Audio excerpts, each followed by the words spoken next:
흉물스런 후쿠시마 원자력 발전소의 모습은 12년이 지났지만 그때 그대로입니다. 바로 옆엔 후쿠시마 원전에서 나온 냉각수, 즉 방사능 오염수를 저장한 탱크가 어림잡아 1000개가 넘습니다. WBC 경기가 열렸던 도쿄돔을 가득 채우고도 남을 양인데 올 여름이 되면 오염수를 저장할 탱크들이 모두 차버립니다. 일본 정부는 더 이상 오염수를 저장하지 않고 바다로 버리겠다는 계획인데 오염수 방류를 위한 해저 터널 공사가 사실상 마무리됐습니다. 후쿠시마 원전 앞바다 1km쯤 떨어진 곳엔 방수구 구조물 일부가 해수면 위로 빼꼼히 올라와 있습니다.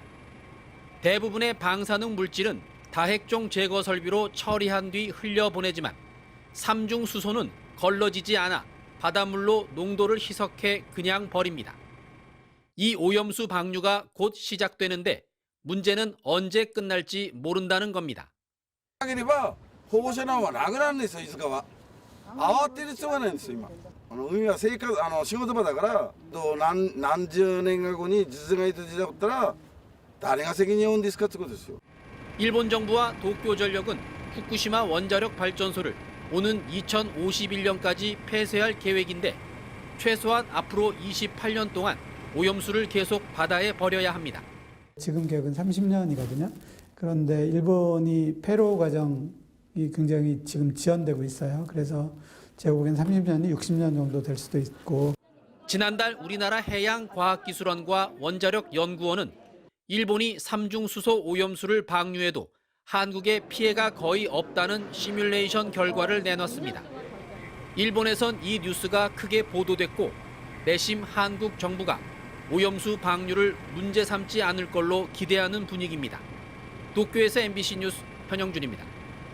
후쿠시마 원전 오염수의 해양 방류는 이제 시간 문제가 됐습니다. 전체 1km의 해저 터널 공사는 이제 200m만 남겨놓고 있는데요. 그런데 한국 등 주변 나라들뿐 아니라 일본 내에서도 국민들의 상당수가 오염수 방류를 납득하지 못하고 있다는 조사 결과가 나왔습니다. 도쿄에서 현영준 특파원이 취재했습니다.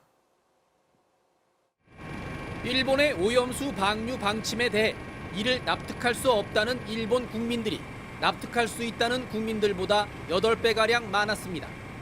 지난해 일본 원자력 문화재단이 조사한 결과 일본 국민의 51.9%는 오염수 방류가 국민의 이해를 얻지 못했다고 답변했습니다.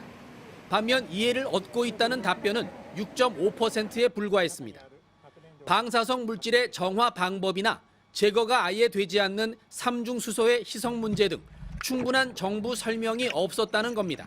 心配は心配ですけど、情報が自分で少ないものですから、国の方がそういうふうにご判断されているので、ちょっとね、一般市民はもうそれに従うしかないのかな。 어민들의 이해를 얻을 때까지 오염수를 방류해선 안 된다는 의견도 42.3%나 됐습니다. 일본 국민도 수산물 문제를 심각하게 보고 있다는 뜻입니다. 오염수가 방류되면 일본 국내 소비자들이 후쿠시마산 수산물 구입을 주저할 것이란 응답이 그렇지 않다는 대답에 3배가 넘었고 일본산 수산물의 해외 수출 역시 피해를 입을 것이란 응답이 38.3%로 그렇지 않을 것이란 대답에 10배 가까이 나왔습니다. 我々には相当な打撃だと思うよ、これ。魚売れないと思うよ、まだ。国も東電も何考えて変わらないんだろ、これ。 주변 국가들의 양해를 얻을 때까진 방류해선 안 된다는 의견도 3배 가까이 많은 것으로 나타났습니다. 海外にも影響になるってなったらやっぱり社会問題っていうか世界中の人が困っちゃうので、そうです。考えていかなきゃダメかなと思います。 이번 여론조사로 일본 정부가 자국민들조차 설득하지 못한 채 후쿠시마 오염수 방류를 강행하려 한다는 현실이 드러났습니다만 일본 정부가 태도를 바꿀지는 의문입니다. 우리 정부가 후쿠시마 오염수 방류에 어떻게 대응할지도 주목됩니다. 도쿄에서 MBC 뉴스 현영준입니다. 농어는 식감이 쫀득하고 감칠맛이 일품이라 일본인들이 즐겨 먹는 대표적인 흰살 생선입니다. 그런데 후쿠시마산 농어에서 방사성 물질 세슘이 나왔습니다. 이와키 시내에서 팔리는 농어 1kg에서 85.5 베크렐의 세슘이 검출된 겁니다.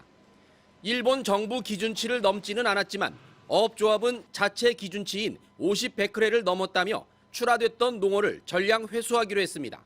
1ヶ月間この魚種を重点的に検査しまして、数値の方が50ベクレル以下をずっと示すのであれば、組合長会議等において協議しまして、自粛を解除する。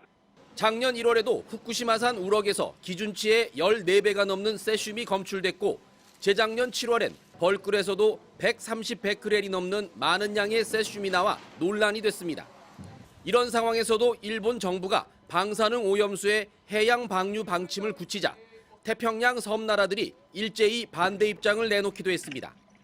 오세아니아와 파푸아 뉴기니, 피지 등 16개 섬나라들로 구성된 태평양 도서국가 포럼은 일본이 방사능 오염수를 방출할 경우 참치 등 주요 어종에 악영향을 미칠 것이라며 모든 당사자들이 안전을 확인할 때까지 해양 방류를 연기해달라고 강조했습니다.